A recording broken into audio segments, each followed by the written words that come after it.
Muito bem, boa noite a todos. Boa noite a todos que estão aqui acompanhando o nosso estudo bíblico. Mais uma vez estamos reunidos aqui nesta oportunidade.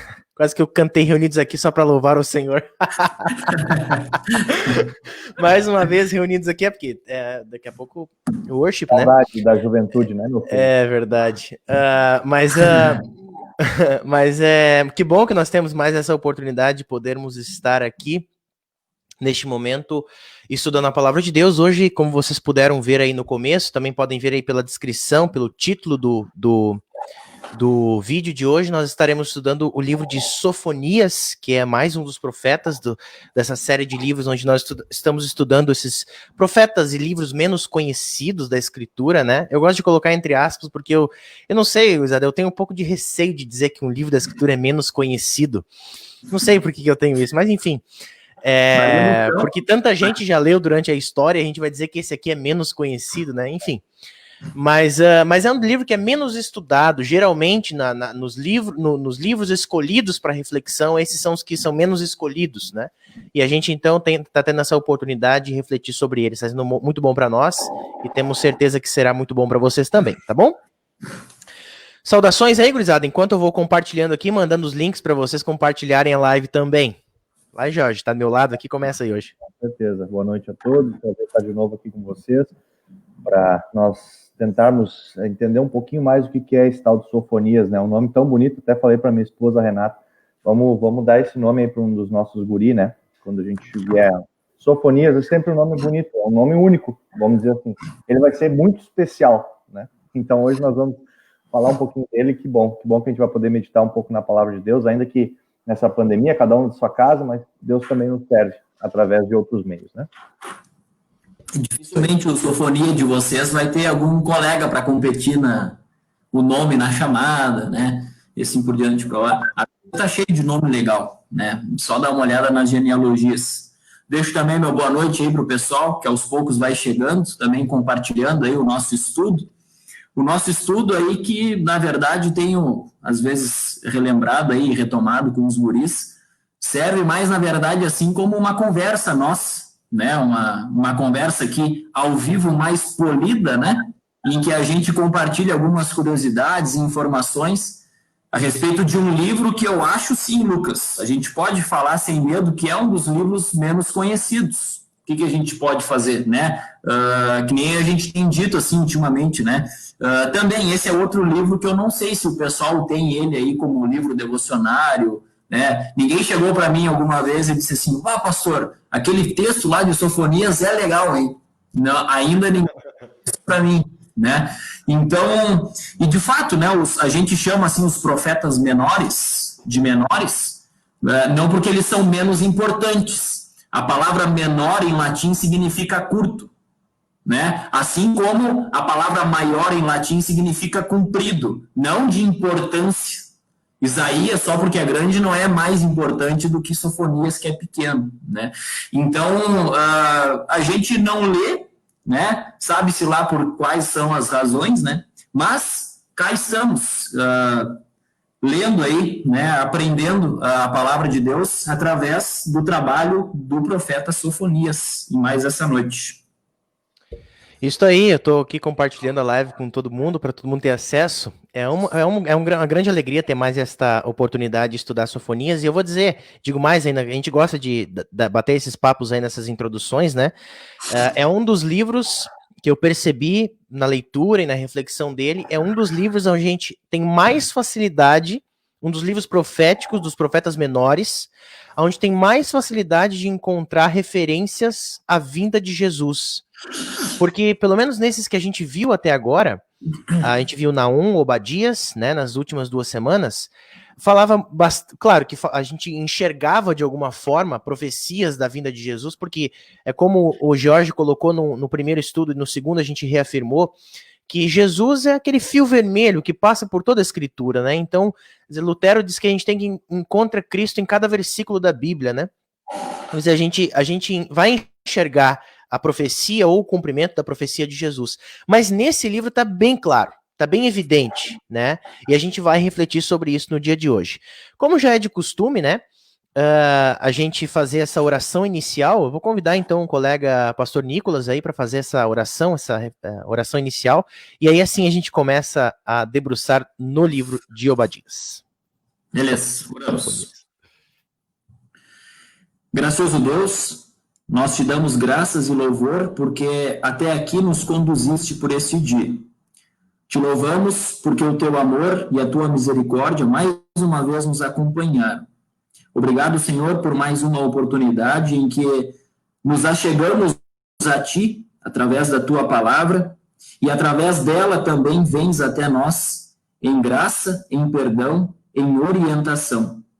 Pedimos rica medida do teu Espírito Santo, aquele que nos ensina e consola a respeito da verdade sobre o pecado que há em nós, mas, sobretudo, do perdão que há em Jesus Cristo, revelado a nós na tua santa palavra. Dá-nos o teu Espírito Santo para que possamos compreender e assimilar a tua palavra através da fé em nossos corações e mentes, para que assim sejamos edificados e, através de nós, muitos outros sejam abençoados. Pedimos a tua companhia neste momento de estudo, em nome e por amor do Senhor Jesus. Amém. Amém. Muito bem. Bueno, quem é que dá o pontapé inicial, hein? Boa pergunta.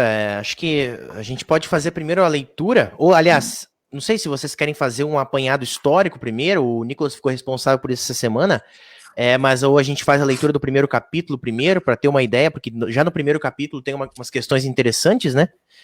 Especialmente sobre quem é Sofonias, né? Mas ficamos aí. Deixa eu fazer esse pontapé inicial aí, só para a gente avisar o pessoal onde que a gente está lendo, né? A gente não vai ler aqui, nós não vamos encontrar uma situação, né, tão diferente daquela que nós já encontramos, por exemplo, em Naum, digamos assim, bastante similar também àquilo que aconteceu com o profeta Obadias. A gente encontra, por exemplo, o profeta Sofonias como sendo contemporâneo aí de um grande profeta, o profeta Jeremias. Então, quando a gente fala de todos os profetas, né, dos 16, nós estamos falando assim de um período, pessoal, que vai lá de 750 até 450, mais ou menos. O período de trabalho de todos esses 16 profetas se dá nesse espaço aí especial de 200 anos. Né? Legal, assim, talvez a gente se localizar, assim. E a questão geográfica, né? A gente vai ver ali que são várias regiões, né? Lá no capítulo 2 fala de Moabe, né? Depois fala de Gaza, fala de Asdod, Asquelon e assim por diante. Se a gente tem em mente ali aquele mapa, né, daquele Israel, daquele período, Israel é bem pequenininho, né, ele está esmagado ali entre o Mediterrâneo, né, a Jordânia, embaixo tem o Egito, em cima tem a Síria, todas aquelas regiões ali, elas claro que um rei vencia uma guerra ali, mudava o contexto geopolítico, né? Um rei, de novo, 20, 30 anos depois, vencia uma guerra ali, mudava também aquele contexto geopolítico. Mas, a rigor, estamos falando aqui de uma pregação, né, do Sofonias, uma pregação de lei, de juízo, sobre regiões, por exemplo, como Ecrom, né, Moabe, são regiões ali ao redor da terra de Israel, né, ao redor de Jerusalém também, especialmente, num contexto não muito diferente daqueles que nós já vimos. O profeta Sofonias, né, ele está colocado ali no próprio primeiro versículo, ali, depois que a gente vai ler, né, ali dá a impressão de que ele era alguém que integrava ali aquelas pessoas mais próximas ao rei. Né, o rei da época era Josias. A gente encontra a história do Josias, né, por exemplo, lá em 2 Crônicas 34, se eu não me engano, né, sempre esqueço o endereço dos textos, mas é 2 Crônicas 34, tem toda aquela história em que o Josias, aos 8 anos de idade, foi proclamado o rei de Israel, né, e essa história a gente já encontra lá em 2 Reis 22 e 23, assim por diante, né, logo depois começam as reformas. Então, esse é mais ou menos o contexto, né, o trabalho do Sofonias, colocado ali entre os anos 640, 609, 610, antes de Cristo, né? Os 16 profetas talvez eles sirvam assim como uma referência para todos nós, né? O trabalho deles aconteceu especialmente ali num período de 200 anos, né? No período de 200 anos, Deus chamou mensageiros, profetas. A palavra profeta pode ser isso, né? Um mensageiro que Deus viu necessário, né, a sua existência em algum momento da vida do seu povo, para lá chamou, para lá o enviou com as mensagens que Deus o entregava. Então, esse é assim um apanhado assim um pouco geral, né? Não muito diferente assim daquilo que a gente já vinha vendo, né? Verdade seja dita, né? As coisas ficam mais claras assim quando a gente entende ali. Por exemplo, por que Deus diz que vai destruir Baal e Milcom, que são deuses, né? Deuses, por exemplo, dos filisteus e dos fenícios, e aí logo depois aparece um contexto de deserto. Por que será? Tem a ver com aquilo que se achava de Baal e de Milcom. São questões históricas ali e que vale a pena a gente ficar atento para também se apropriar do texto. Mas acho que era isso, assim, né? Ao longo do caminho a gente vai afirmando os passos aí. Só ainda eu queria acrescentar, falar talvez um pouquinho mais sobre essa vida de Josias, né? Esse rei que foi um rei bom. Né? Você vai ver nos relatos, né? Lá em 1ª e 2ª Reis, sempre quando começa o relato de um rei, ele diz se ele foi um rei bom aos olhos do Senhor ou se ele foi um rei ruim. E o rei Josias, talvez foi um dos melhores, se não o melhor rei. Eu não lembro exatamente qual que era o melhor, considerado o melhor, né? Mas ele foi um rei muito bom, por quê? Porque ele promoveu essa reforma no templo. E não é uma reforma, inicialmente não foi uma reforma assim, dessas metafóricas, como a gente diz, né? Foi uma reforma mesmo, estrutural. Tinha coisas lá para fazer, e aí ele pediu para pegar o dinheiro e para fazer, então, essa reforma no templo. E aí, um dos serventes lá do templo encontrou o livro da lei, dado por Moisés. E aí, para tu ter uma noção, então, como é que era Judá naquela época, né? Tem um texto que eu separei aqui de 2 Reis 23, 4 a 7, que diz o que Josias mandou o povo fazer. Porque eles acharam esse livro da lei, e aí eles leram esse livro. E aí eles olharam para o que eles estavam fazendo e diz, isso não está batendo com o que Deus manda na lei. E aí o Josias fica apavorado e manda fazer não uma reforma física somente no templo, mas uma reforma, vamos dizer assim, religiosa. E aí ele manda queimar os altares, queimar as estátuas que estavam sendo... Imagina, o templo de Deus estava sendo usado para cultuar outros deuses, né, a Será, né, que era aquela deusa da fertilidade, até menciona o texto, nós vamos ler daqui a pouco, ou melhor, nós não vamos chegar a ler isso, né, mas chega a mencionar isso dos prostitutos, né, se tinha relações sexuais para ter uma fartura no campo. Imagina, essa mistura de religiões, tudo lá dentro, e aí Josias diz, não, chega, vamos fazer uma limpa nisso daqui, né? Só que antes disso é a pregação que nós vamos ler de Sofonias. Então, se nós lembrarmos disso agora, quando nós vamos ler, imaginem essa bagunça que estava Judá, né? Se a gente colocar assim ainda aquela linha do tempo, né, para a gente ver mais ou menos onde é que a gente está, né? Talvez você não tenha visto os outros estudos que a gente já fez sobre os outros 2 profetas, mas nessa linha do tempo, que agora o Pando vai colocar na nossa tela, você tem mais ou menos onde é que a gente está falando, né? Nós estamos falando, então, cerca de 625 a.C. Então, em 722, nós temos a queda de Israel, dos reinos do norte para a Síria. Então, tempos depois, vem o Sofonias, e ele prega isso que a gente vai ler agora, no tempo do reinado de Josias. Antes, um pouco, das reformas religiosas que ele fez. E isso acontece também antes da queda da Assíria, né, para a Babilônia, que foi o primeiro estudo que a gente fez, o estudo de Naum. Então isso ainda, até no texto nós vamos ver, né, que ele menciona a cidade de Nínive, que a gente tanto tratou no livro de Naum. Então, para a gente ter uma noção, nós estamos falando disso de antes de Cristo, 625 anos antes de Cristo. Quero fazer só um destaque aqui, eu quero fazer um destaque antes de nós prosseguirmos, tá? Pessoal que está acompanhando conosco, em primeiro lugar, quero agradecer a todos que estão acompanhando, estou vendo aqui como as pessoas comentaram. Em segundo lugar, uma coisa importante, também compartilha a live, né? E em terceiro lugar, prestem atenção direitinho nesta imagem, tá? Veja que nós estamos aí tratando de um assunto que começa em 722 antes de Cristo, né?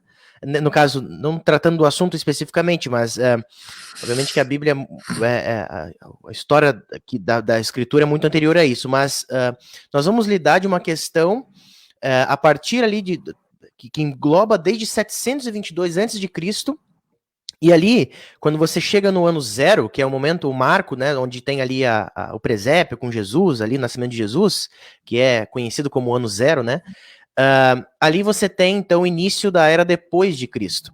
E nós vamos ver algo que acontece e que está envolvido no nosso texto, que vai além disso, e que engloba hoje, né, uma mensagem que foi pregada por Sofonias tanto tempo antes de Cristo nascer, né, tem reflexos importantes e profecias que, de certa forma, lembram as profecias que nós pregamos e ouvimos nos nossos cultos e nas pregações hoje também. Então prestem atenção nessa imagem que ela vai voltar daqui a pouco, tá?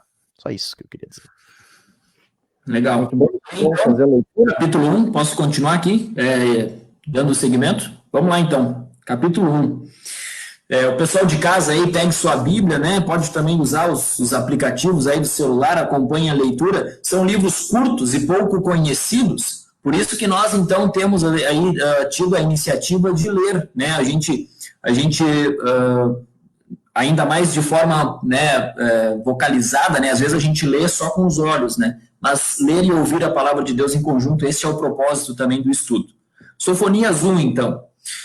Palavra do Senhor que veio a Sofonias, filho de Cusi, filho de Gedalias, filho de Amarias, filho de Ezequias, nos dias de Josias, filho de Amon, rei de Judá. Certamente consumirei todas as coisas sobre a face da terra, diz o Senhor. Consumirei as pessoas e os animais, consumirei as aves do céu, os peixes do mar e as ofensas com os ímpios. E exterminarei os seres humanos da face da terra, diz o Senhor. Estenderei a mão contra Judá e contra todos os moradores de Jerusalém. Exterminarei deste lugar o resto de Baal e a lembrança dos ministros, dos ídolos e seus sacerdotes. Exterminarei os que sobre os terraços adoram o exército do céu e os que adoram o Senhor e juram por ele também por Milcom. Farei desaparecer também os que deixam de seguir o Senhor e os que não buscam o Senhor nem perguntam por ele. Calem-se diante do Senhor Deus, porque o dia do Senhor está perto. O Senhor preparou o sacrifício e santificou os seus convidados. No dia do sacrifício do Senhor, hei de castigar as autoridades e os filhos do rei, e todos os que se vestem como estrangeiros. Castigarei também naquele dia todos aqueles que sobem o pedestal dos ídolos e enchem de violência e engano a casa dos seus senhores.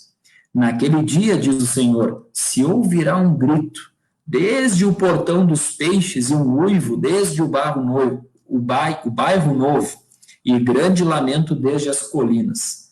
Lamentem, moradores da cidade baixa, porque todos os comerciantes serão mortos e todos os que pesam prata serão destruídos.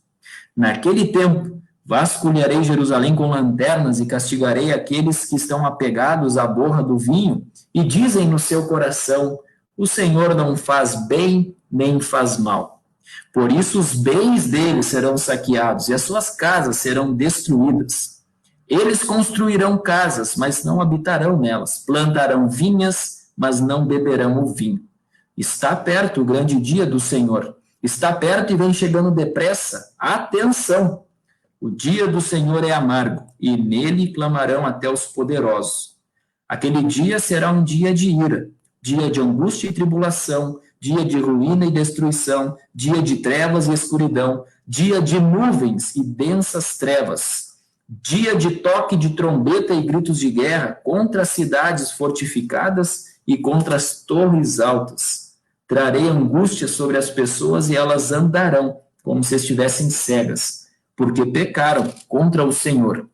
O sangue dessas pessoas será derramado como pó e a sua carne será espalhada como esterco. Nem a prata nem o ouro poderão livrá-las no dia da ira do Senhor, mas pelo fogo do seu zelo a terra será consumida, porque ele certamente fará a destruição total e repentina de todos os moradores da terra. Muito bem, que dia, hein? Que dia! Desde já temos um... que dia, né? Aliás, que dia do Senhor é esse? E eu quero destacar um versículo especificamente, o pessoal aí, que chama atenção. O sangue dessas pessoas será derramado como pó, e a sua carne será espalhada como esterco. Para vocês terem uma ideia, né, da ira, a ira de Deus sendo colocada em palavras fortes aqui para o povo ouvir, né? Numa imagem forte, né? E é interessante imagem isso, né? Forte. O uso que se fala, né? Hiperbélico, né? Quer dizer assim, a hipérbole, né? Dizer, exagerar, né? Falar assim, ó, porque você lê esse texto e aí você diz assim, bom, vai vir um novo dilúvio. Deus vai acabar com tudo, diz o texto, né? Quando, na verdade, isso é um recurso literário que a Sofonias usa para, vamos dizer assim, chamar atenção. Ó, isso aqui que eu estou falando é importante. Então, assim, eu vou exagerar para poder chamar a tua atenção para dizer o que eu quero dizer. E parece, assim, o que esse capítulo 1, centralizando, está querendo dizer, é justamente essa coisa do dia do Senhor. Né? Dia do Senhor. Lucas. Fechado o microfone, Lucas. Desculpa, me avisou na tela aqui, eu não vi. Eu vou gastar um pouco de tempo gastar não, vamos investir tempo para estudar a respeito do Dia do Senhor, porque é uma temática muito presente aqui nesse livro de Sofonias, tá? Tem várias situações que são colocadas aqui que são importantes que nós destaquemos. A pergunta que eu faço e aí, se vocês quiserem comentar aqui do lado ou embaixo, né, fiquem à vontade. E eu não vou chegar lá agora, tá? Porque é legal essa de a gente também trabalhar com expectativa, né? Filmes trabalham com expectativa, livros trabalham com expectativa, o estudo bíblico desse canal também trabalha com expectativa. Brincadeira. Mas é legal a gente trabalhar com expectativa, né? Mas o que vocês acham que seria o dia do Senhor? A pergunta que eu faço o que vocês acham que é o dia do Senhor? Tenham em mente que esse texto está sendo escrito e lido para as pessoas no Antigo Testamento, antes da vinda de Jesus, da primeira vinda de Jesus. Tá? Tenham em mente isso. O que seria o dia do Senhor? E percebam as características desse dia do Senhor. É um dia de muita turbulência, né? São palavras de grande poder, como é que eu vou dizer assim, poder hiperbólico, que nem você disse, quer dizer, de grande destruição, de coisas, palavras que mostram de grande destruição que iria acontecer, né?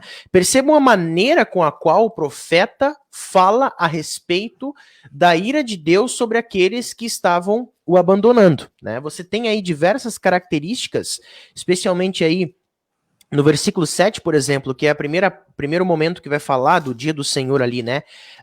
Calem-se diante do Senhor. Ou seja, tu não pode nem abrir a boca perto dele, né? Calem-se diante do Senhor, né? Calem-se diante do Senhor porque o dia do Senhor está perto, tá? E aqui é uma questão interessante. O dia do Senhor está perto. Aí a segunda pergunta que eu faço a primeira foi, o que seria esse dia do Senhor? A segunda pergunta está perto quanto? Quer dizer, perto quanto? Quanto que falta? Né? Falta um dia, falta uma semana, falta um mês, um ano, 10 anos, 15 anos, 30 anos, 50 anos, 80 anos, já não é tão perto, né? 100 anos, 100 anos já não é tão perto também, né? 1000 anos, 1 milhão de anos, sei lá. Né? Quanto tempo falta? Aqui o texto do Antigo Testamento diz que o dia do Senhor está perto. Tá? Segunda pergunta que eu faço é essa. A gente hoje podia perguntar assim, tá, mas esse dia já aconteceu então ou vai acontecer depois, né? Exato. Olha só, é uma pergunta boa essa aí, Nicolas, porque a gente olha para um mapinha que foi colocado aqui, ó, 700, qual que é o ano que foi escrito mesmo ali? Por volta de 625 a.C., né? O livro foi escrito, o livro de Sofonias. E aí, lá em 625 a.C., dizia que o dia do Senhor estava perto. E aí você tem aí, nós estamos em 2020, né? Será que o dia do Senhor já aconteceu? E o que seria esse dia do Senhor? Imagina, isso para o nascimento de Jesus é mais do que o tempo da reforma luterana até nós hoje. Bingo. É tempo, né? Haja paciência, né? E quer dizer, então, se estava tão perto assim lá do profeta Sofonias, de repente já aconteceu, né? A gente não sabe. A gente vai trabalhar nesse aspecto do dia do Senhor em 3 níveis, né? O pastor Nicolas gosta de usar essa linguagem dos níveis, né? Nós vamos trabalhar em 3 níveis, ou 3 momentos, entre aspas, né? O dia do Senhor como um evento histórico, que o povo esperava. O dia do Senhor como um evento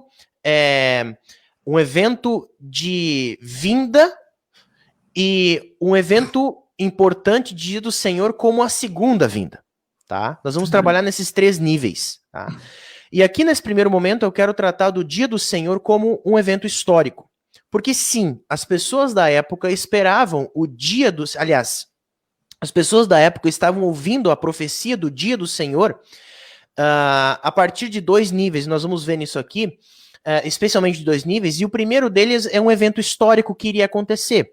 Um evento histórico onde realmente iria haver grande destruição, tá? E nós vamos ver aqui, especialmente no capítulo 2, o capítulo 1 já falou bastante, no 2 também, nós vamos ver como que vai ser essa destruição. O dia do Senhor será um dia de destruição, e não somente para o povo de Judá, o povo de Israel, mas também para os vizinhos. Quer dizer, tem aqui o mapa, ó, deixa eu colocar aqui o mapa de novo. Você tem aqui no mapa o povo de Judá, o povo da cidade de Jerusalém, tá? O povo da região de Jerusalém, e você tem toda a região, quer dizer, essa profecia que foi dada, né, através de Sofonias, foi dada a todos aqueles que estavam na região, e era uma profecia de destruição. E eis aqui o primeiro nível desse dia do Senhor que nós vamos tratar, o momento de destruição daqueles que estavam em desacordo com o Deus de Israel, tá? Muito bem, acho que aqui a gente pode entrar sobre essa questão do desacordo, né? Do desacordo e da arrogância daquele povo que tem no nosso texto aí. Eu ia justamente falar isso, né? Olha como é que é apresentado o povo de Judá. Vocês lembram, historicamente, que o povo de Israel foi dividido entre os reinos do norte, que ficou conhecido como Israel, e o reino do sul, que permaneceu fiel à aliança, que foi conhecido como Judá, né? Então, mas vejam, historicamente, como a gente viu naquela linha do tempo, os reinos do norte já tinham caído pelo menos há uns 100 anos atrás. Então, o pessoal que está ouvindo Sofonias viu, no caso, eles não viram, né, mas os seus pais e talvez os seus avós viram o reino do norte cair por causa da sua arrogância, por causa da sua idolatria, por não se converter, por não ouvir as mensagens dos profetas. E olha só como é a coisa. Esse primeiro capítulo mostrou um povo de Israel não muito diferente desse povo dos reinos do norte. Um povo de Judá realmente como eu falei antes, né, um povo bagunçado, com a religião bagunçada. Você vê, por exemplo, no versículo 5 diz assim: eu exterminarei os que sobre os terraços adoram o exército do céu e os que adoram o Senhor, e juram por ele e também por Milco, ou por Moloque, algumas traduções dizem, né? Quer dizer, eu não sei se vocês já ouviram gente assim. Eu já ouvi muita gente dizendo assim, ó, não, eu vou na luterana, mas eu também vou na espírita. Mas também já ouvi. Eu vou na católica, mas eu também vou na Umbanda. É porque o Deus é o mesmo, né? E só para garantir. E olha o que Deus fala aqui para o povo de Judá, para aqueles que estão querendo garantir, que estão jurando para o Senhor e também jurando a Milcom, né? Então a gente se lembra daquele primeiro mandamento, né? Eu sou o Senhor teu Deus e não terás outros deuses diante de mim. Veja, o ponto do ser humano não é se o ser humano tem um Deus. O ponto do ser humano é qual Deus o ser humano tem. E a gente lembra, então, do Sermão do Monte, né? Jesus dizendo assim, você não pode servir a dois senhores. Ou você serve a um deles e é fiel a ele, ou você não serve nenhum dos dois. Né? Então, esse é o bom do texto bíblico, né? Vamos dizer, eu sempre faço essa ironia, né? Parece até que tem um só escritor, né? Parece até que tem alguma coisa por trás. Né? Parece até que tem alguma coisa ligando isso. Sabe, eu acho brilhante a explicação de Lutero, que ele dá os mandamentos, que ele começa todos eles com devemos temer e amar a Deus, né? A explicação dos 10 mandamentos. E você olha para a Escritura e a gente está percebendo, porque esses estudos bíblicos estão servindo para aprendizado nosso também, né? Porque é uma oportunidade de você estudar também todo o contexto de livros, como a gente disse antes, que a gente não vê tanto. Mas vejam, mais uma vez volta a questão do abandono do Deus verdadeiro ou da idolatria a outros deuses e Deus castigando por causa disso. Porque ele cumpre a promessa dele, que é um Deus zeloso, que vai visitar até a terceira e quarta geração daqueles que me aborrecem e vai ser misericordioso até 1000 gerações daqueles que guardam os mandamentos. Quer dizer, aqui ele está cumprindo a promessa dele, né? Olha, o povo se afastou, tá uma bagunça total, só existe um Deus. Bom, eu já disse, né? Vamos voltar ao primeiro mandamento de novo, né? Vamos lá. Bem, legal. Importante ver, o Lucas falou dos níveis, né? Interessante aqui como que a palavra dia era compreendida e como que aqui no nosso português ela aparece como dia. Para nós um dia é 24 horas, né? O sol nasce, o sol se põe. E de fato, o Lucas falou de um dia histórico, né? Eles ouviam a palavra dia e disseram, não, então vai ter um dia mesmo que isso vai acontecer. Não é uma metáfora para alguma coisa. Não, de fato, vai haver um dia em que vai haver isso aqui que eu estou dizendo, né? Isso.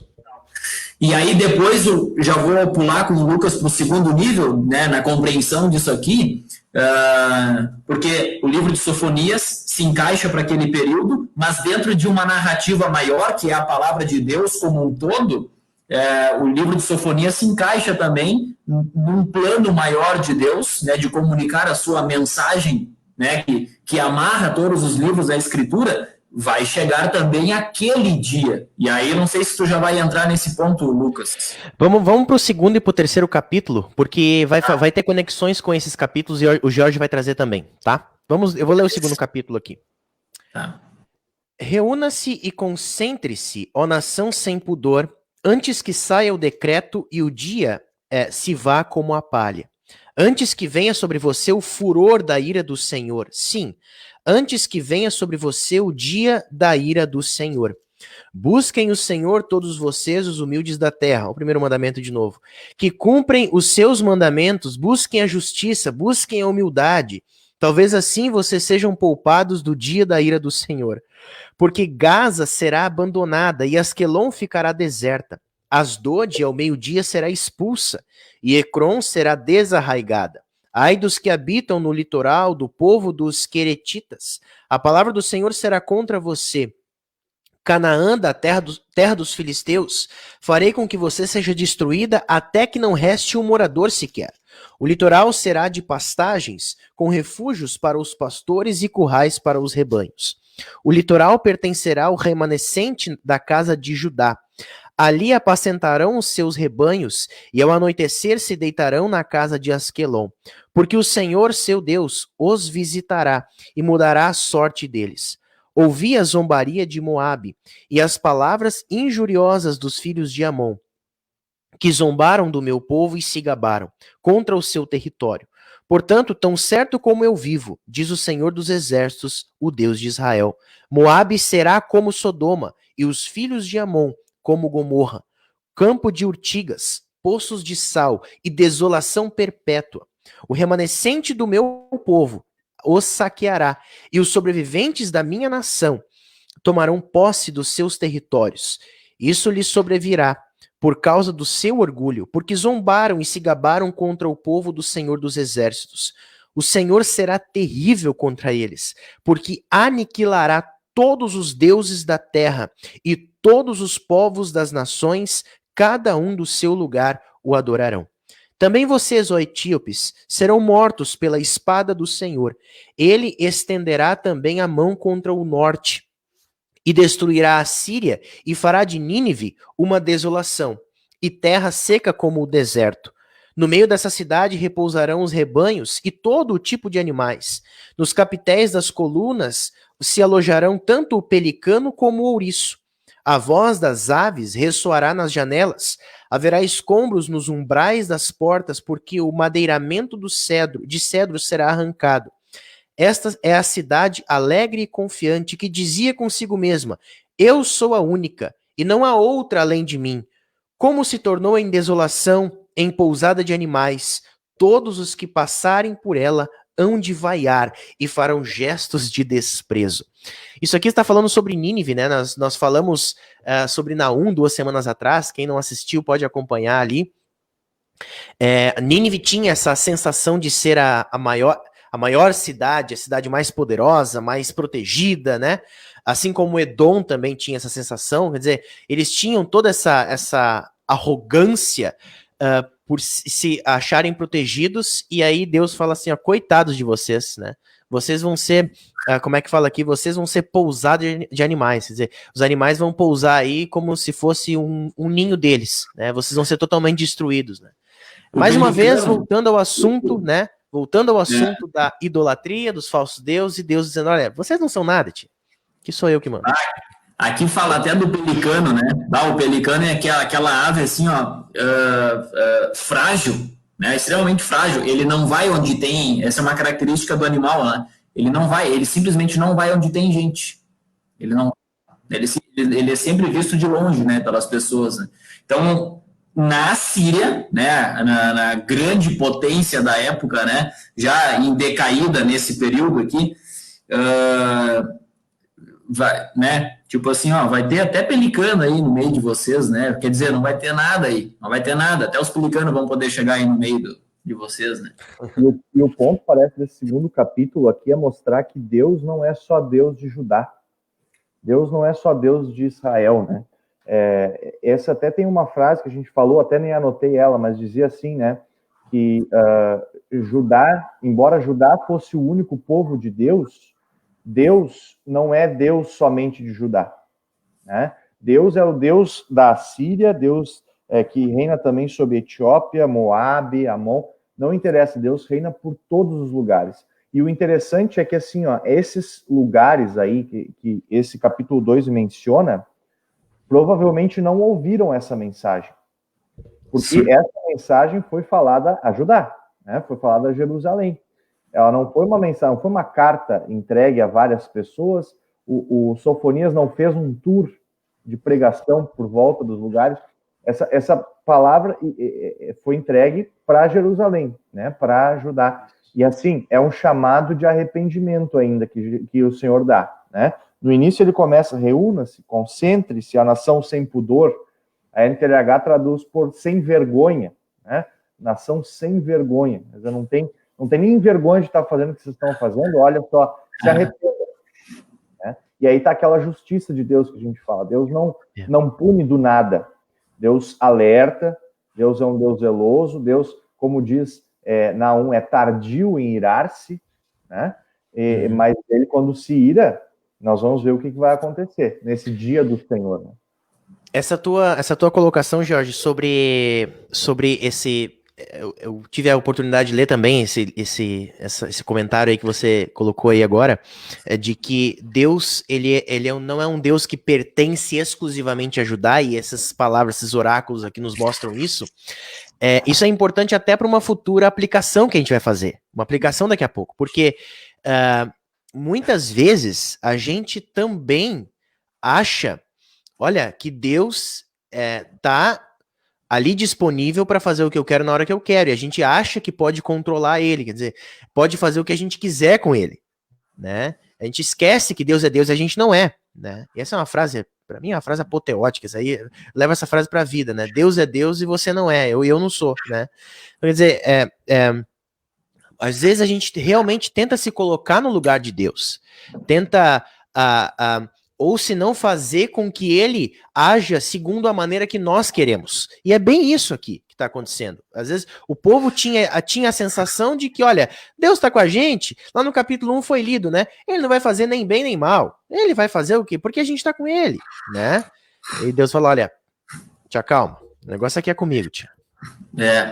Essa linguagem do não faz bem nem mal, isso é muito pesado, porque dá a ideia assim de indiferença, né?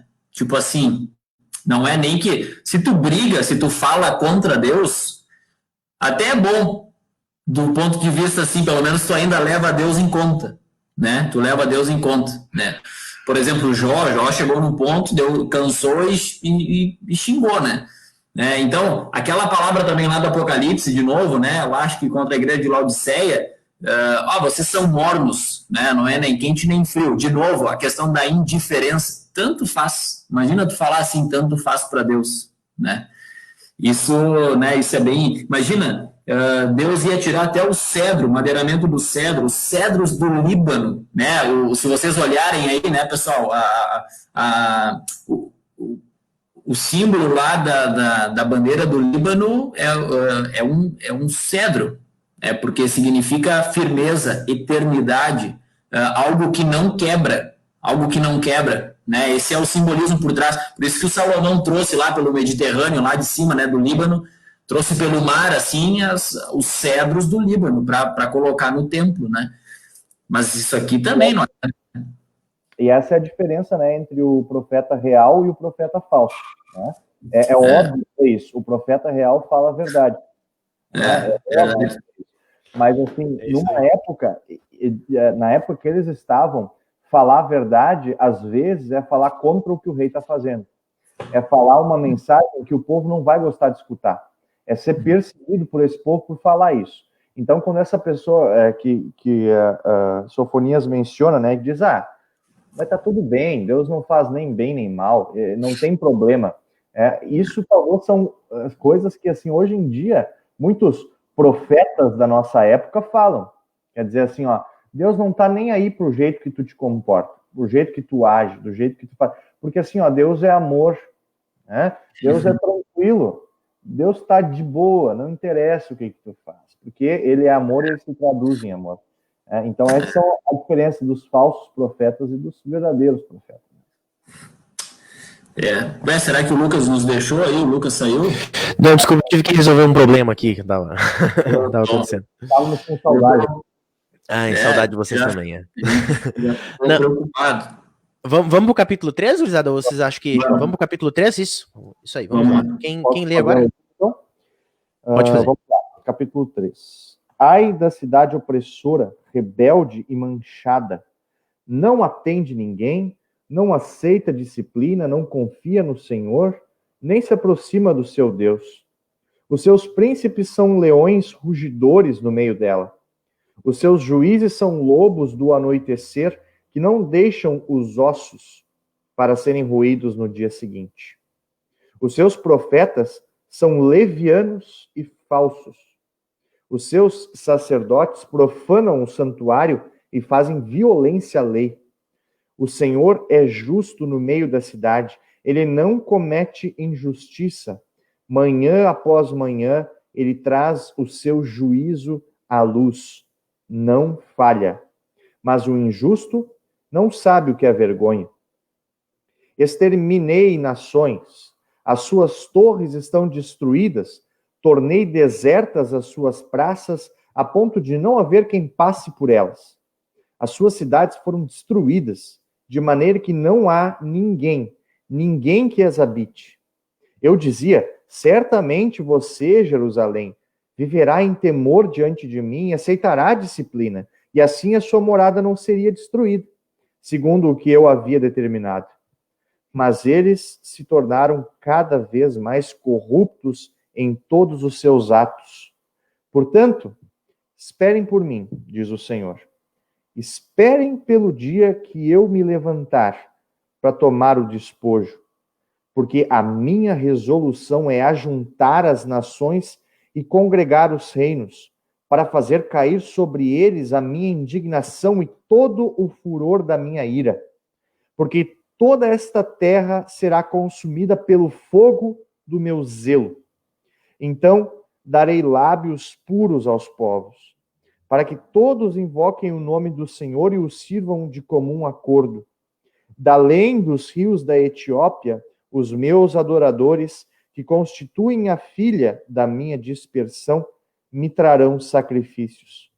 Naquele dia, você não terá de se envergonhar de nenhuma das suas rebeliões contra mim, porque tirarei do meio de você, Jerusalém, os que exultam no seu orgulho, e você nunca mais se orgulhará no meu santo monte.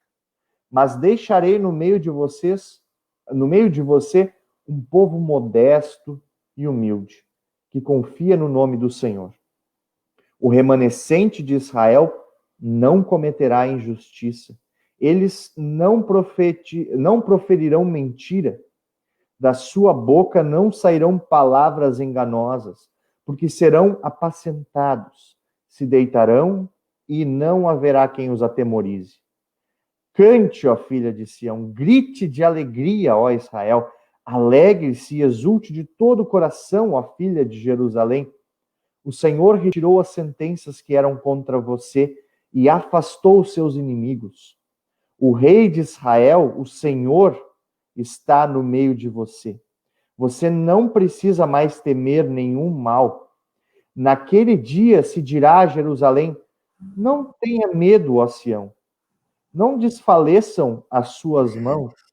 O Senhor, seu Deus, está no meio de você, poderoso para salvar.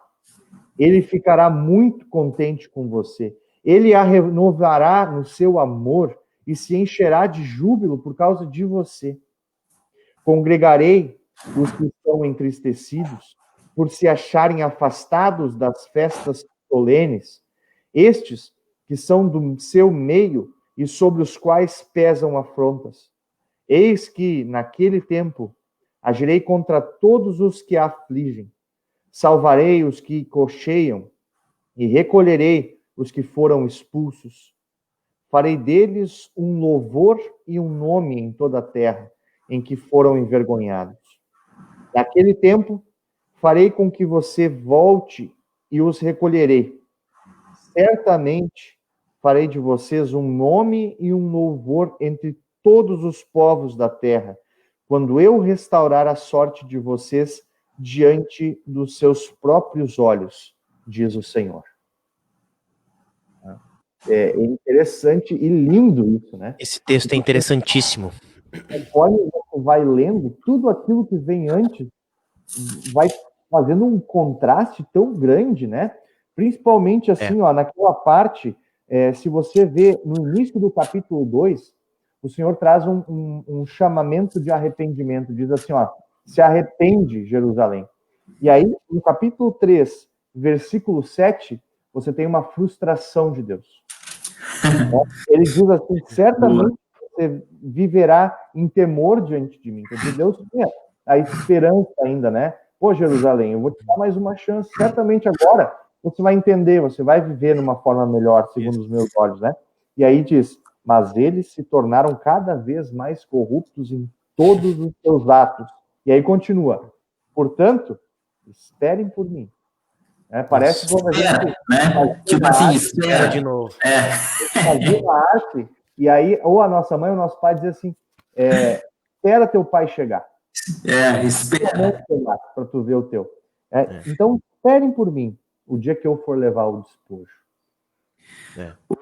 Muito, muito bom essa parte, né? Tipo assim, olha, o versículo 7 começa assim, eu dizia, a forma verbal, assim, ela implica aqui, ó, que Deus tinha isso resolvido já no seu coração. Tipo, é uma coisa assim, ó, eu dizia isso sempre, né? Tipo assim, ó, eu tinha por mim que estava certo já. Aquela questão da aliança, né?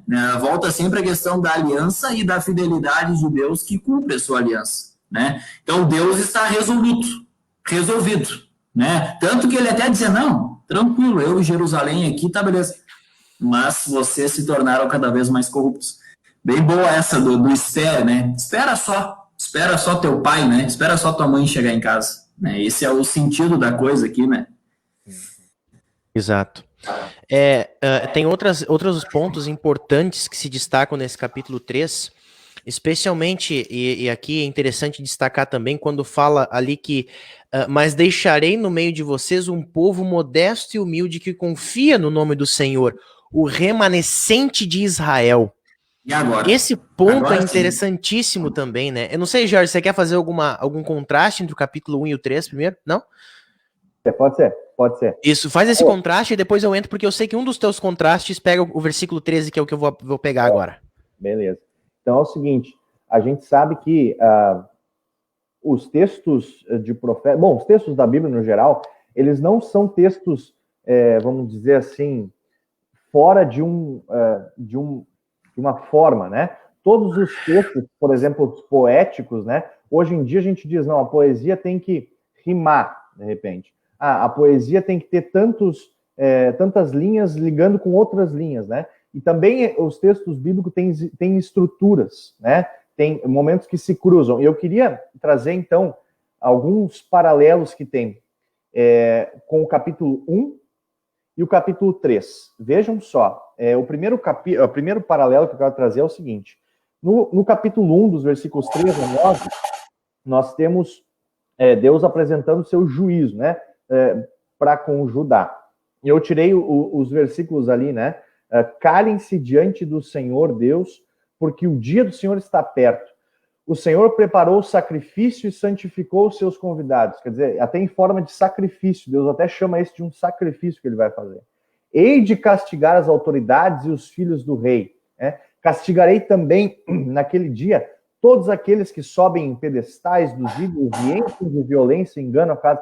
Quer dizer, tudo aquilo pelo qual o povo de Deus se envergonha, ou deveria se envergonhar. E aí, no capítulo 3, Deus fala sobre a purificação. Diz, naquele dia vocês não terão que se envergonhar de nenhuma das suas rebeliões contra mim, porque tirarei do meio de vocês, Jerusalém, os que exultam o seu orgulho, e você nunca mais se orgulhará no meu santo monte. Quer dizer, o problema que é apresentado no capítulo 1, aqui no capítulo 3 se resolve. Esse é um dos paralelos. Então, vai ficar um remanescente, né? E talvez o Lucas quer falar agora, ou talvez ele quer falar mais tarde, desse remanescente, mas vai ficar uma coisa. Vai ficar um remanescente, né? O que é um remanescente, né? Tem muitas pessoas que entendem esse remanescente de maneira equivocada, né? Tem muitas pessoas, por exemplo, que dizem que o remanescente é aquele que faz isso, ou faz aquilo outro. A gente entende o remanescente da seguinte forma, né? O povo de Israel, o povo escolhido de Deus, era responsável por guardar a lei e estar junto com ele. Como o pastor Nicolas colocou aqui no versículo 7, né? Certamente você, Jerusalém, viverá em temor diante de mim. E não foi isso que aconteceu. A gente vê durante toda a história bíblica que o povo de Israel, ele caía sempre, né? Uma das primeiras, sei lá se é uma das primeiras, mas uma das que é mais marcante, né? Depois que Deus pega o povo, tira eles da escravidão, que eles estavam sofrendo durante tanto tempo lá no Egito, né? Sendo tratados como escravos e tudo mais, Deus tira eles de lá, dá para eles a liberdade da escravidão. Aí na primeira oportunidade que eles têm, eles levantam um Deus de ouro, o bezerro de ouro. Quer dizer, o povo de Israel estava sempre fazendo o que eles não deviam fazer, que era adorar outros deuses. Então, tudo que Deus... Oi? Não consegue, né? Não consegue, né, Moisés?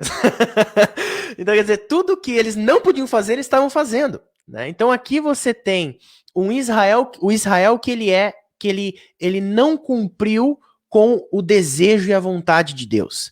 Mas, quando Deus diz que vai fazer uma coisa, ele faz. E aí ele escolhe, ele levanta, ele envia um novo Israel. né? E a gente vê esse novo Israel na pessoa de Cristo. Cristo, ele é o povo de Israel reduzido a um. A gente diz isso na teologia, né? Que Cristo é o povo de Israel reduzido a um. Ou seja, ele fez tudo o que o povo de Israel era para fazer. Cristo guardou a lei, né? Cristo obedeceu os mandamentos de Deus, porque ele é verdadeiro Deus, portanto ele não peca. Quer dizer, então ele não teve erros, não teve pecados. E além disso, além dele fazer aquilo que o povo de Israel, vamos dizer assim, o que Deus esperava de Israel, Cristo fez no lugar, ele ainda morre e ressuscita, garantindo àqueles que creem a vida eterna. E aqui está um ponto importante, porque a partir do momento que Cristo, ele cumpre a sua obra, e ele proclama essa mensagem de salvação, né, ele começa a restaurar esse remanescente de Israel. Porque é importante que se diga que todos nós somos parte do povo de Israel a partir do momento que nós estamos em Cristo, né? O batismo que nos une a Cristo, que nos une ao corpo de Cristo, faz com que nós também sejamos do povo escolhido de Deus, porque nós estamos unidos a Cristo e Cristo é o novo Israel. Portanto, esse remanescente é aqueles que creem na pregação do evangelho, né? E aqui você vê aqui, ó, o remanescente de Israel. O remanescente de Israel não cometerá injustiça, ou seja, o evangelho será pregado, e quem estabelece esse remanescente é Cristo, que vem, cumpre a sua obra e prega esse evangelho, e inicia essa pregação do evangelho, e depois ele então comissiona também os discípulos a fazerem, e assim é também a cada um de nós. E aqui está o remanescente, né, que é o próprio Cristo, né, o próprio Cristo que assume tudo. Ele é o novo Israel, e quando nós estamos unidos a ele, nós também somos parte desse povo, desse novo Israel, vamos dizer assim, reduzido a um, que é Cristo. Muito bom, legal comentário. Tem alguns outros textos bíblicos que essa palavra aqui, né, o remanescente, né, às vezes se confunde também com a palavra renovo, né? Jeremias fala de um renovo, acho que é Jeremias 6. Dá a ideia assim de um brotinho, né? Um brotinho, tudo destruído. Imaginem ao redor, né? Tudo deserto. Mas ali tem um renovo, né? Um renovo justo. Jeremias usa essa linguagem. Jeremias 6, acho que Isaías 44 também fala de um renovo justo, um remanescente fiel. Se a palavra não é a mesma, são sinônimos ali, né? Até teria que conferir isso depois. Mas a ideia é essa, né? A ideia é, imaginem tudo destruído, né? Imaginem Cristo na morte, né? Ele é o único sinal de vida ali, né? Tudo na volta está morto, né? Mas ali ele é o único remanescente, o broto, né? O brotinho. A gente olha assim para aquele brotinho, né? Olha só, dá até para pisar em cima, né? Mas ali tem a vida, né? Naquele brotinho ali tem a vida. Legal essa palavra, né? Exato. Uhum. E ele fala, né, esse broto, bem como o Nicolas falou, né, ele apresenta esse broto como um broto, assim, os ferrados, né, parece. O texto fala assim, né, os humildes. A gente vai ver o que era quando um povo era capturado, né, para exílio. Se pegava o pessoal bom, né, não era rapado a cidade não ficava sem ninguém, né, a cidade ficava só com a ralé, né?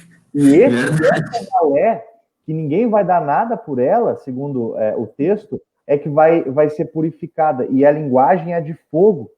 E o fogo na escritura, muitas vezes, ela tem essa característica de não somente a destruição por destruição.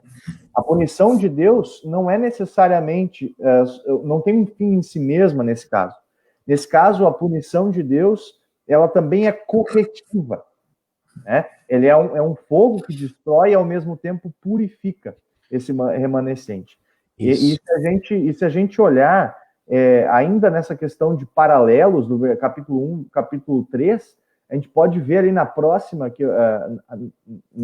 no momento do 10 até o 13 do capítulo 1, ali como vocês podem ver na imagem agora, no capítulo 1, versículos 10 a 13, nós temos como as cidades vão reagir. Só um pouquinho. Né?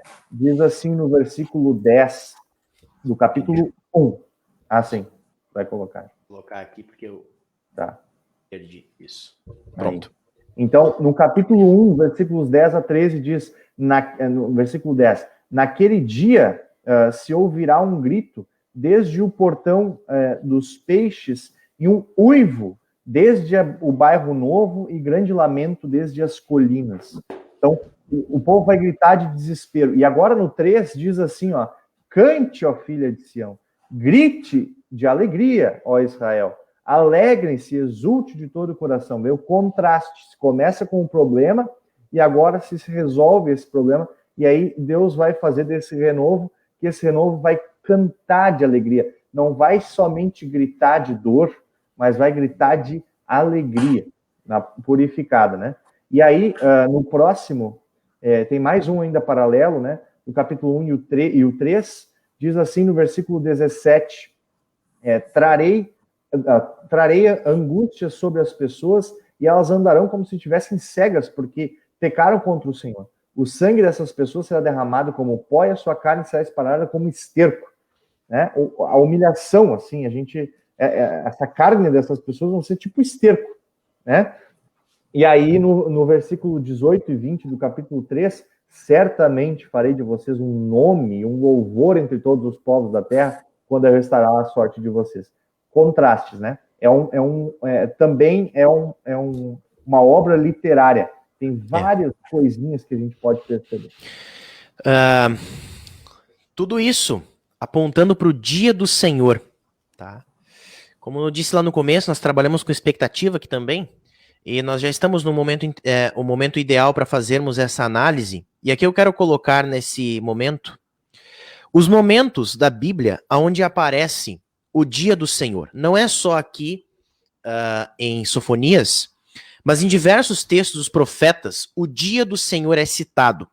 Vocês viram que aqui em Sofonias fala, o dia do Senhor está próximo, está perto, tá? E em vários outros momentos aparece o dia do Senhor e tem diversas características, não diferentes, não excludentes uma a outra, mas características interessantes que se correlacionam uma a outra. Em Isaías 13, fala lá, usa uma imagem de batalha, que o dia do Senhor é como um julgamento, e ele aponta ali para o momento onde a Babilônia iria julgar o povo de Israel, né?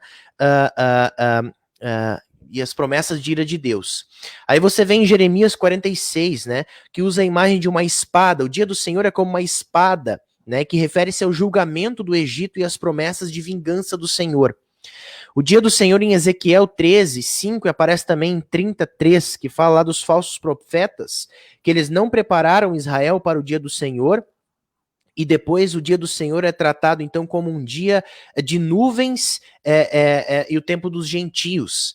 Aqui em Joel 1,15, 2,1, 11, depois 3, acho que é 3,1 na verdade, né, e 3,14 depois, fala do dia do Senhor como uma invasão de gafanhotos, né, e o julgamento de Israel.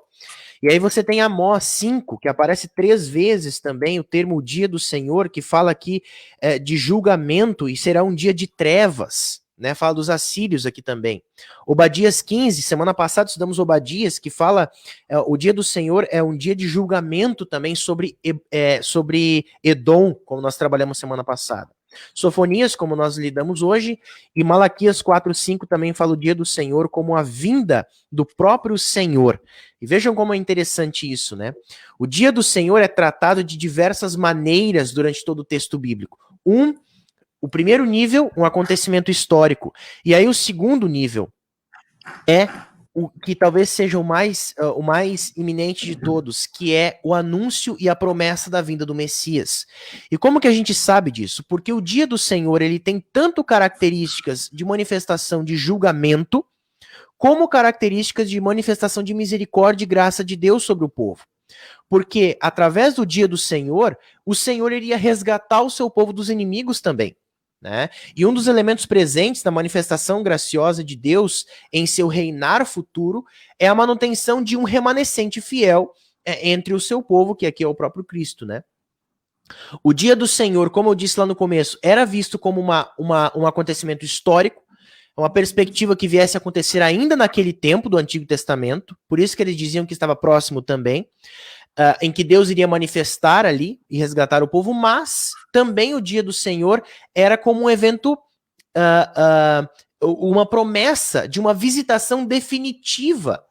Ou seja, é um dia do Senhor global, aonde nessa vinda do Senhor, ele iria exercer o seu juízo sobre toda a perversidade em toda a parte da terra, né? E este tempo, então, é frequentemente também chamado de últimos dias pelos profetas Malaquias, Isaías, enfim. E aí nós temos essa questão ali do julgamento e da graça, e nós temos aqui eu peguei isso aqui no livro do professor Gerson Linden, de Sistemática 4, que resolveu todos os problemas, né?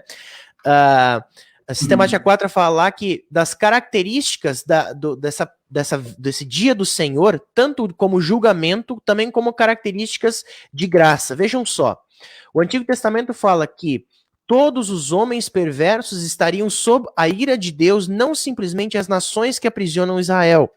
E aí você vê esse julgamento também com a concretização desse dia do Senhor com a vinda de Cristo. Deus veio em glória contra os perversos na ressurreição, né? E aí, nele toda a humanidade foi julgada sobre a cruz. Assim, o terrível julgamento visto em Isaías e em outros profetas foi executado sobre o substituto da humanidade, Cristo, ao ponto de ele chegar ao grito de abandono, como o pastor Nicolas falou aqui agora, né? A destruição total de Jesus na cruz e ele gritando o abandono de Deus. Deus meu, por que me desamparaste? Ali outra característica de julgamento interessante, a própria ordem da criação. E aqui nós temos em próprio Sofonias um exemplo onde a criação de Deus ela é submetida a julgamento. Lá no capítulo 1 fala, consumirei as pessoas e os animais, consumirei as aves do céu e os peixes do mar. Vejam, uma característica de julgamento forte a respeito do dia do Senhor. E aí você vê para o Novo Testamento um evento marcante que quando Jesus estava na cruz, a própria criação sofreu uma convulsão, né? O chão tremeu nas últimas horas de Jesus na cruz, o céu escureceu e tudo mais. Também a respeito do dia do Senhor se tem muitas, e a maioria delas são características de graça, né? E aí você vê, Deus mesmo viria, o próprio Deus mesmo viria e estaria presente, como nós vimos aqui em Sofonias 3,15, a 17, dizendo que o próprio Deus iria visitar o seu povo, né? Ou seja, Jesus é quem? Jesus é o Emanuel, nós cantamos isso todo Natal. Emanuel é Deus está conosco, Deus conosco, né? O professor Assir me lembra que ele sempre dizia que Emanuel é Deus está conosco, né? E na sua pessoa, o próprio Deus vem estar junto com o seu povo.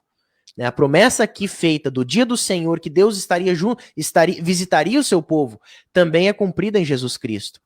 A criação seria restaurada, né? Os milagres de Jesus são uma restauração da criação. Jesus, ele perdoou pecados, obviamente, mas ele expulsou demônios, ele fez aqueles que nasceram cegos terem visão, aqueles que eram paralíticos conseguirem andar, né? Isaías fala que os mortos ressuscitariam, é uma característica da graça da vinda do Senhor, do dia do Senhor. Bom, Jesus ressuscitou dos mortos a filha de Jairo, o jovem de Naim e Lázaro, né, que são histórias super conhecidas, e o próprio Cristo foi ressuscitado, né? O Espírito de Deus seria derramado, eu não consigo ler aqui, infelizmente, porque está em cima da tela aqui a questão aqui da meu coisa, mas eu vou pular aqui para a quinta, porque a quinta é interessante também. O povo de Deus passaria por uma mudança. Veja lá, Sofonias 3, 10 a 13, que fala que o próprio Deus passaria por uma mudança. E o povo de Deus no Novo Testamento foi mudado, porque como Jesus caracteriza no Sermão do Monte, que apresenta a vida daqueles que passaram pelo arrependimento diante da graça do reino. Ou seja, a partir daqueles que estão arrependidos, tem uma mudança de vida, pois estão em Jesus Cristo. E um exemplo disso é a história clássica, né, conhecidíssima de Zaqueu, que a partir do momento que Jesus entrou em sua casa, que Jesus entrou que ele recebeu, né, Jesus Cristo esteve junto com ele, perdoou seus pecados e tudo mais, a vida dele foi completamente mudada, tanto que ele devolveu 4 vezes mais do que ele já tinha roubado, né? Então nós temos aí vários exemplos de como o dia do Senhor, essa promessa da vinda do Senhor, e aqui está o segundo nível, ela se cumpre com a primeira vinda de Jesus Cristo, né? Que se cumpre com o nascimento de Jesus Cristo e também com a sua obra consumada. Mas existe um terceiro nível de dia do Senhor, que é o dia que nós aguardamos, né? E se vocês olharem durante todo o ministério de Jesus e também as cartas de Paulo, especialmente Tessalonicenses, ali, 1 Pedro, se eu não me engano, tem referências, e Apocalipse, obviamente, é o que mais tem referências, fala do dia do Senhor, dos últimos dias, que é a volta de Jesus Cristo, a segunda vinda de Jesus Cristo. Jesus, durante o seu ministério, ele anunciou um juízo que aconteceria no futuro. Quer dizer, lá no Antigo Testamento já anunciava um juízo, né, que era a primeira vinda de Jesus, e Jesus, quando veio, falou, olha, vai ter outro dia do Senhor, né, que envolve toda a humanidade, né, em que as pessoas serão separadas em dois grupos, os incrédulos, os iníquos, e os justos, aqueles que estão com Jesus Cristo. E esse ensino já era conhecido desde o Antigo Testamento, como nós vimos aqui, né, que o dia do Senhor, onde os descrentes seriam condenados, e os crentes passariam a desfrutar de uma plena vida eterna.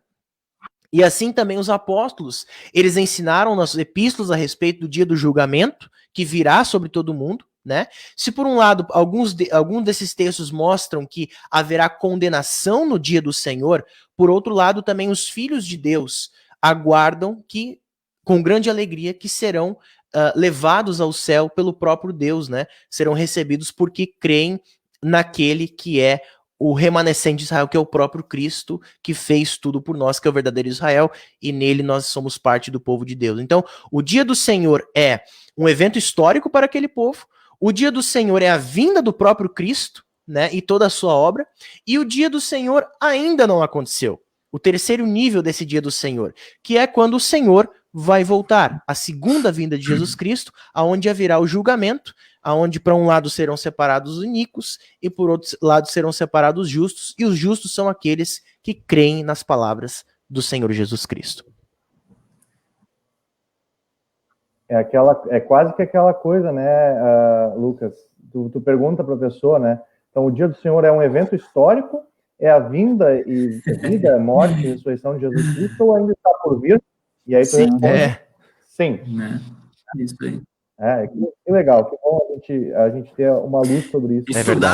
Estudar o referencial, né, do passado já nos dá um indicativo aí sobre o que esperar do futuro, né? Tipo assim, para nós é bastante tranquilo olhar para trás e assim, Deus prometeu as coisas e foi fazendo, né? E ele foi fazendo, e sempre fazendo. E agora, né, daqui para frente, como é que eu olho para a minha vida, né? Digamos assim, não só para esperar o grande dia, que a gente aguarda, né? Nós aguardamos, né, o dia que vem do Senhor. Mas, tipo assim, amanhã, né? Eu ando tão preocupado com o meu amanhã. Mas, né, não andeis ansiosos, né? Será que vocês não valem mais do que os passarinhos, né? Olha só as flores aí do campo, estão ali paradas o dia inteiro, né? Deus dá um jeito de as alimentar. Não valem vocês mais. Então, essas promessas de Deus, elas valem também para o nosso dia a dia, né? Tipo assim, Deus foi cumprindo ao longo de toda a história tudo isso. Né? Muito bom de pensar isso. Esse entendimento do dia do Senhor é importante, porque vocês que vão ler a Bíblia em casa, aliás, que é uma prática muito, muito boa, né? Vão encontrar esse termo corriqueiramente. Os últimos dias, o dia do Senhor, e é importante que se tenha esse entendimento aí sobre o que ele é, tá bom? Gente, nós estamos... Pode falar. Tem duas epístolas de Paulo que falam bastante sobre isso, que são aos Tessalonicenses, né? Então lá ele fala até assim daqueles que aguardam com alegria a vinda do Senhor, né? A vinda e o dia do Senhor. Então, uma conotação assim para nós de apreensão, né? Quando que vai ser? Mas a única certeza que nós temos é de que ele vai ser, né? Ele vai ser realidade na nossa vida. Nós estamos nos aproximando aí, já estamos em 1h15, hoje nós nos empolgamos, porque o texto é bom também, né? Mas eu só quero fazer mais uma reflexão, e aí acho que nós nos encaminhamos ao final, que é o seguinte. Acho que o ponto central disso, tudo que a gente falou aqui agora, fazendo um apanhado geral de tudo que a gente falou aqui agora, é o seguinte. Olha, Deus vai habitar no meio do seu povo. A promessa aqui é essa. Deus vem habitar no meio do povo. E nessa habitação de Deus, Deus vai consertar todos os erros que o povo fez no passado, através de Jesus Cristo, né?